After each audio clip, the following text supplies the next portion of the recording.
for anyone that doesn't know of you, would you just go ahead and introduce yourself for me? Going on, guys. My name's Akaash, and I'm the founder of Akaash Consulting.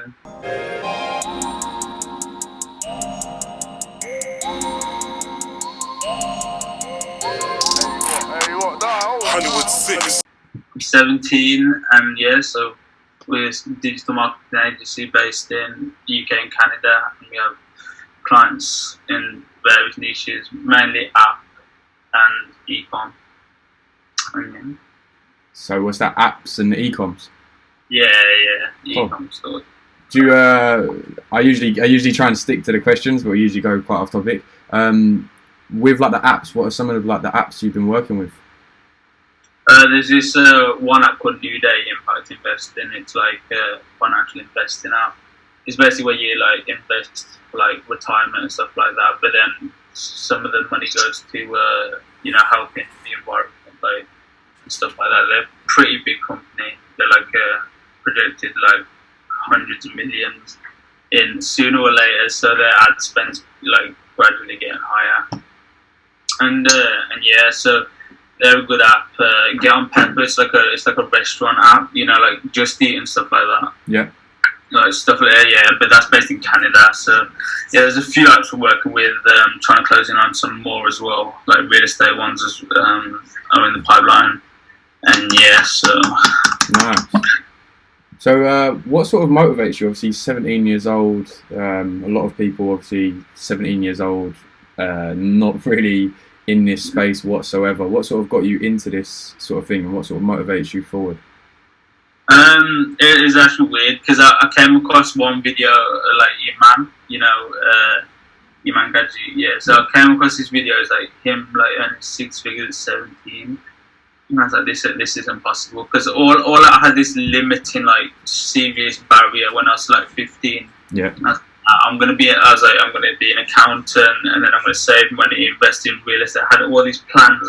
I knew I was gonna become financially free some way, but I didn't know how to do it or how quick you could do it. Sure. So it was like, so I was like, man, this can't be right. And then I had a look, and then I looked into the industry, and I was like, man, if I learn a skill like Facebook or something, could make something of it, make my own business, and it's actually a possibility. And then people in this generation, dude, there's people younger than me who are like killing it even harder than me. You know what I'm saying? Yeah. So. Definitely, like some of the like young guys I've spoken to, like 16, 15, and just like smashing it. I just think, like, what was I doing at 15? It's crazy. Cool. So, funny enough, like the next one that I usually ask is, what apps do you sort of use on like a daily basis? Whether that's business related, sort of productivity related, mindset, anything along those lines. There's this one. Let's have a look. I use Instagram a lot. Slack, obviously, client communications, quite important.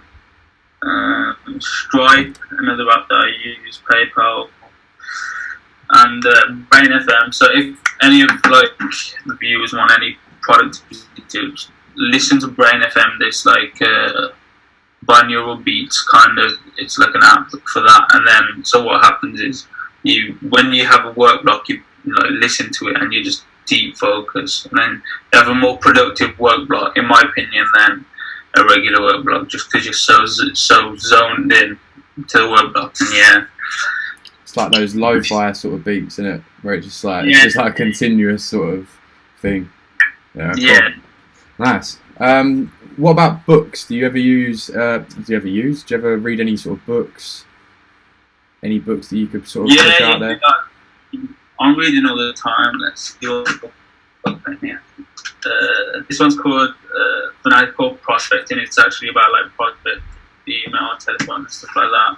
It's a pretty good book so far. So, and then I read like Secrets of the Millionaire's Mind's a good one. Rich Dad Poor Dad, I think everyone's read. And then How to Win Friends and Influence People is a good one. So yeah, I think I try to read as much as I can. Sometimes it's more about applying the knowledge that you learn rather than just carry on reading. There's a certain point where you just got to apply everything that you've learned.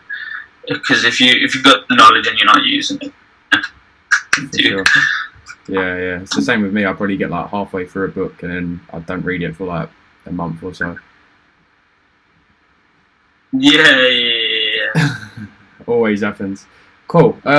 So next one you use is, do you ever use Clickfunnels, or what do you?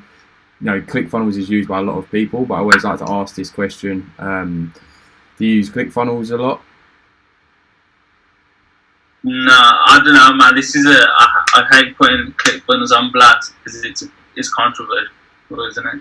Because I don't know, man. I don't find it. I find it quite cheesy and like low brand quality. You know what I'm saying? The image quality is terrible, and I don't know, man. I'd rather go through a website than the Clickfunnels because it just looks so cheesy. I wouldn't buy through something like that.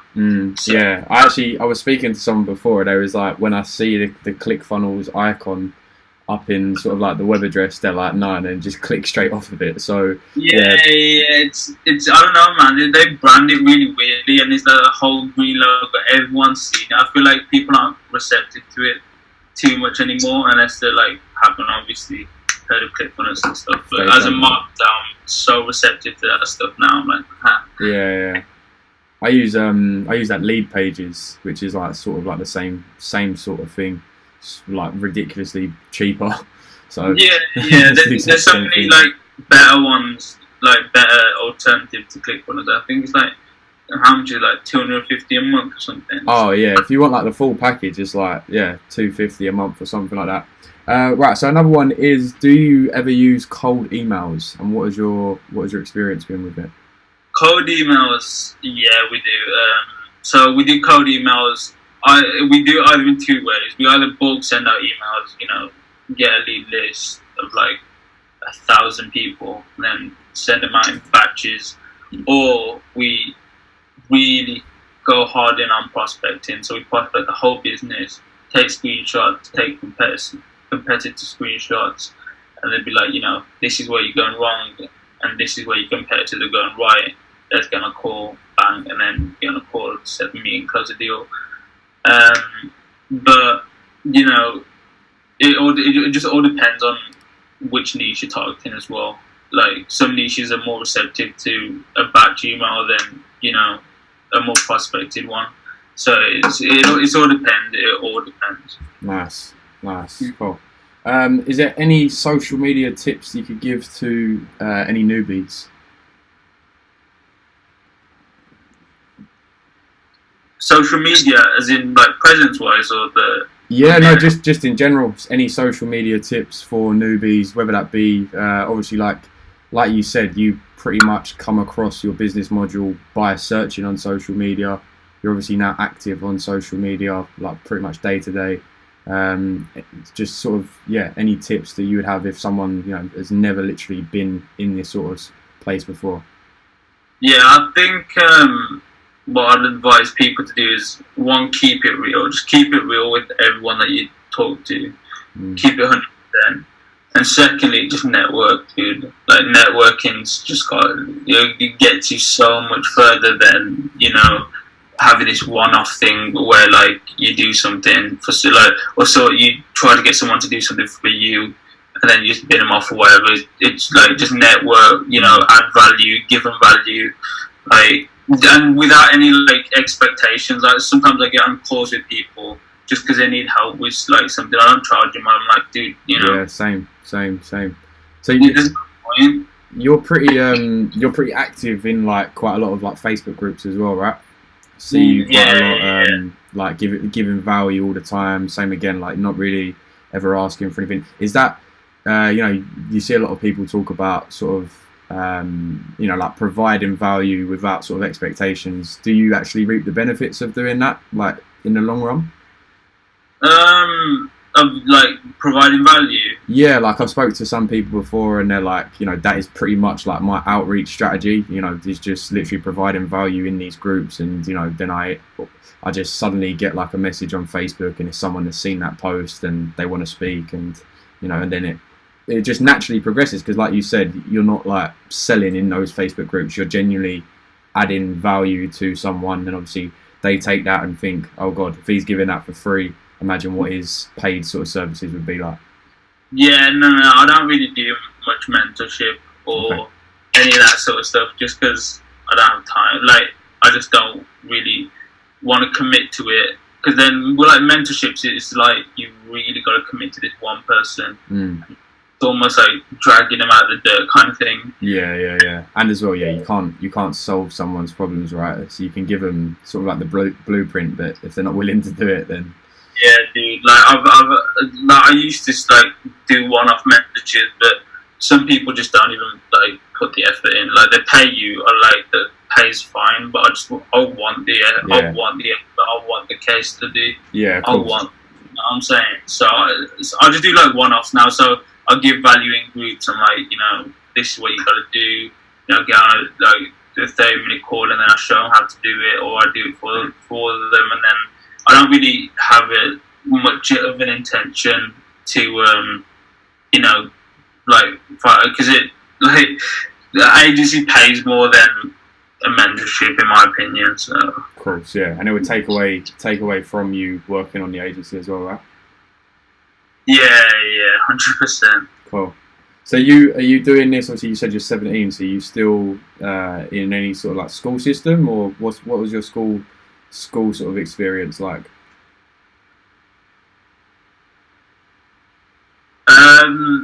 So I think year 11, I was like, it was on the verge of like, do this or not do this. So then I went to college for 1 year, and then I was like, nah, I got to drop it, because it was getting so stressful. I couldn't manage my time. I couldn't manage my health. It was getting too stressful. So this year I actually did drop out. So, I can't do this anymore.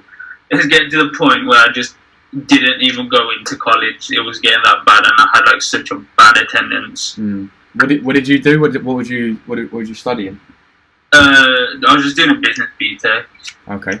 I got kicked out of A levels just because I was doing that bad. Like I couldn't commit to it. Yeah. So business BTEC, I didn't really learn much in that. It was just it wasn't even business. It was just basic like terminology. You gotta know this. You gotta know that. Like, dude, why do you need to know terminology if you're not even using any of it? Yeah, it just didn't interest you at all. Nah, and I think the people in it weren't really in it for the business aspect either. It was more of them having it as just because they couldn't get anything else. Yeah. And I think as well, like mostly college as well is pretty much on the back of that. It's like when people don't really know what they want to do, like they just sort of fall into those sort of modules, and yeah. I mean, it's good for like the networking, especially if you do go to like a business thing, and then you meet other students that are in there, and they have the same sort of drive as you. Maybe it's not around sort of what's going on in the college. Maybe they're doing other stuff. So that leads me on to the next question about teams and sort of outsourcing. Obviously, before we hit the record, you was telling me that at the moment you're doing a lot sort of building your team, and I hate the word outsourcing. I'd like to think more so of like building a team. Talk to me a little bit more about that at the moment for you. What are you sort of building a team around, and what are their sort of tasks, and how are you working with that team basically? So we're kind of trying to integrate the whole team to like mesh together. So in an agency, it's kind of like a structure. So the salespeople bring in the customers, then you obviously have to send that to the creative and the ads people, the media buyers and stuff like that. So it's more of you have to structure it and manage it in a way where they can all integrate with each other. So you have media buyers, you have salespeople, and you have creative, and this is all a part, to go with the ads experience. And when you onboard a client, it'll be like, here's the account information, and then the media buyer logs into that, and then the creative, you tell them what they need to do, whether it's for a dental clinic, app, e-com business, say what you got to do. Then they send it over to the ads manager, and so you have to really like integrate like the whole system. And there's like a few where you can do it. Like Typeform for Slack. So the customer fill out a Typeform, Slack, it comes in on your Slack, and then bang, they can see everything, all the details. Or you can have it like Asana or like Monday.com. Yeah. I use Trello usually, to be fair. Yeah, Trello's a good one as well. And it just keeps everything organised. So yeah, it's more the boring stuff for the agency, but you have to do it if you want to go. And when you said about how it like automatically, do you use like Zapier and stuff like that as well? No, not. Are you talking about when onboarded? Yeah. You said like when they fill out a form, like automatically goes over. Is that just something else you've set up, or is that like a Zapier? No, but it's you know what Typeform is. Yeah. So they go through the Typeform and then just come straight to Slack because you can integrate it. Oh, okay, cool. Yeah. So you have like a channel for each one of them and stuff like that. Nice. Yeah. Notice the ring as well. Is that one of the sleep things? Oh yeah, it's a Oura Ring. Yeah. I don't really use it much anymore just because my sleep's so terrible. Like, I don't even want to look at it. It's that bad. Yeah. So yeah, it's an Oura Ring. They're pretty good, but I'm like, dude, I'm over it right now. Just don't use it. Alright, cool. So with that being said, what's your sort of goals moving forward for the rest of the year? Systemize the business. So I honestly wanted to step back and just do sales and just scale the business and then go like corporate in a sense. So, and then I really like, because we've already hit like a quote unquote 6-figure target. So we want to get to like 7 figures. Nice. Scale up. Nice. And yeah, just land bigger, better clients, work with better people, network better and stuff like that, man. You mentioned, or did I? No, sorry, you didn't mention, but there was, I remember seeing like an article done on you. I can't actually remember what it was about. Could you sort of touch on that a little bit? I think it was something to do with like Yahoo or something like that.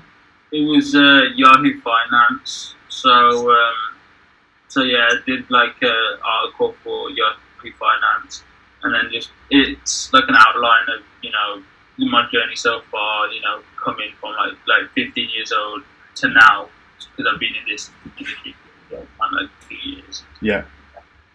So yeah, it's been a ride to say the least. So yeah, it just talks about like Kaizen, like my business partner Alex, and all of that sort of stuff. And yeah, so it's an interesting read. It took a long time to do, but I think that's what's honest, interview. Yeah. So you just mentioned you have a business partner as well. Yeah, his name's Alex. He does like so we work in like a team. So I do like the ad side of everything, targeting and all that stuff, and then results and stuff, all of that stuff, rules. And then Alex does the creative side, so he makes the animations and creative, like, because with the apps, it's like it's a completely different ball game to having like a product. Yeah. So you have a product image, but then with an app you have like a digital image, like moving and all that stuff. You have like walkthroughs and stuff for the app, sort of thing. Yeah, like nice. That. So yeah. Talk to me a little bit about sort of like your Facebook ads sort of experience. How did you obviously you said your sort of initial thing was like, I'm going to learn this higher ticket sort of skill. How did you go about that? Was it literally just sort of like how did more so how did you transition from learning all of this information to actually put in like pen to paper and actually starting to actually run some ads, and what sort of results were you getting in the beginning? I think starting from the beginning, getting into ads is so hard. It's like I don't know, throwing money at a wall and then expecting it to come back. It's so hard to get into ads. But what I recommend is go into courses to start with, just to get familiar. So like start with the Facebook blueprint, and then go into courses like the Connect. I've done like 10 courses on Facebook ads, anywhere from like beginner to advanced. So I'd start with like Connect.io and stuff like that, because World Code Cry, it teaches it quite well, and it shows you like step by step. That's quite basic to intermediate. But then if you want to get higher, I'd recommend like Depeche Manlayer and Tim Bird as well. So he's like, and AdLeaks and all that stuff. So yeah, I'd do courses, but do it a moderate rate, because you're not going to get it all at once. And then obviously it's all about experience. So get a client, try, and then yeah, just try your best to get the results. What would you suggest for someone that's never done sort of any ads before, and have sort of secured this first client? What would you say is like the first first step for them to take in terms of like running their first ad for a client? As in like process, or how? Yeah, just in general, like, because a lot, there's always different offers you can run. Everyone gets confused when it comes to like the ad sets, how much they should be spending, and a lot of people, obviously, if they've got no experience, it's always like, okay, how do I go and ask them for, £500 a month for ad spend? What would you suggest in terms of like a minimum ad spend to start getting results for their client, and how would they then progress that into putting more budget and essentially converting the client? Alright, so with minimum ad spend, I don't really believe in it. Tell you what, we have like an e-commerce client, and their budget ad spend was max $600. So we went in, and then we made I think it was like 2,000-3,000. But then when they make that much money, they're willing to put in more back in, just because of the amount of return on investment they're getting. It's a no-brainer. If you put 600 in, you get 3k out. Why wouldn't you put 3k in and get 15 out? You know what I'm saying? Like a fight, whatever it is, whatever the. So what I'd recommend for a complete beginner is to get a course. Okay, and I'm gonna drop this. There's this site called GetSodo, GetWsodo. You can torrent courses and stuff like that. So you can get just courses for like free, basically. And then so get a course and then do it side by side.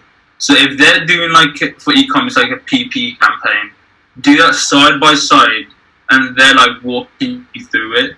So do that while you're doing your own. So just kind of follow it, and then once you know that routine, you'll just do it off the back of your head after. So you'll just be rolling them off. So do side by side to start with. Look at what they're doing. Pause the video, then do it yourself. You know what I'm saying? So so you kind of get the flow. Nice. Obviously, you said you're doing sort of like e-com and like app stuff. So a lot of that is like a physical like return on their investment when they're sort of investing with you. Have you ever done sort of like lead generation stuff for businesses? Yeah, we're getting into lead generation literally as we speak. We're doing it for dental clients. Nice. It's I think it's pretty basic, lead generation. But the thing with lead generation, it's more local clients. So that's why we haven't really got into it like too much, because it's radius restricted. Yeah. So it's only the area around the place or the store where you can really target for them to, do if it's a dental client, they'll have to come into the store, so it can't be too far. And so we haven't been getting into it, but we had so many offers, so we're like, okay, we'll try it out, see how it goes. Sure. What's it been like so far doing that, or you say literally just starting with that? No, we just started signing them on, but we know we have like a plan and stuff like that going forward. Just literally like a bit of a different one. What do you sort of, when you said like you've got a plan for them and stuff like that, do you sort of plan out sort of like your campaign for your Facebook ads and then send it over to the clients, or do you sort of plan it out on your own sort of terms and then just sort of crack on with it? Okay, so for higher ticket clients that are paying you 6K retainer and stuff like that, you have to do that stuff. You have to show them the strategy. You have to show them that you know what you're talking about, and stuff like that. I know you should do that for everyone, but that's literally like a necessity. It should be like a basic. But if it's for like a 2K, you know, whatever, you plan it out yourself and then you execute it yourself, and then you just show them a timeline of what's going to happen this month, then the second month, then the third month. That's what you have to really show them, and that's all they need to know. So you plan it out yourself. That's what we always do. But sometimes we show them, sometimes we don't. It just if they ask or not, really. Yeah. But we have like a pre-plan, and then we go into it, execute, see what's the goods and the bads, and then, you know, evaluate from there. Nice. So when it comes to the planning, do you do that sort of with your team as well? Yeah. So we're like, you know, get together, and then we're like, okay, so we've got this client, and then we're like, and then I say some stuff, and then Alex says something, and then someone else says something, and then we all have like an input on, you know, how to get the best results. Because there's always, everyone has like a different angle. Oh man, well, it was a pleasure to have you, and hopefully I'll get you back on sort of at the end of the year and see sort of how you're getting on, how you've progressed. Go ahead, leave this video a like, obviously hit that subscribe button, and I'll see you in the next video.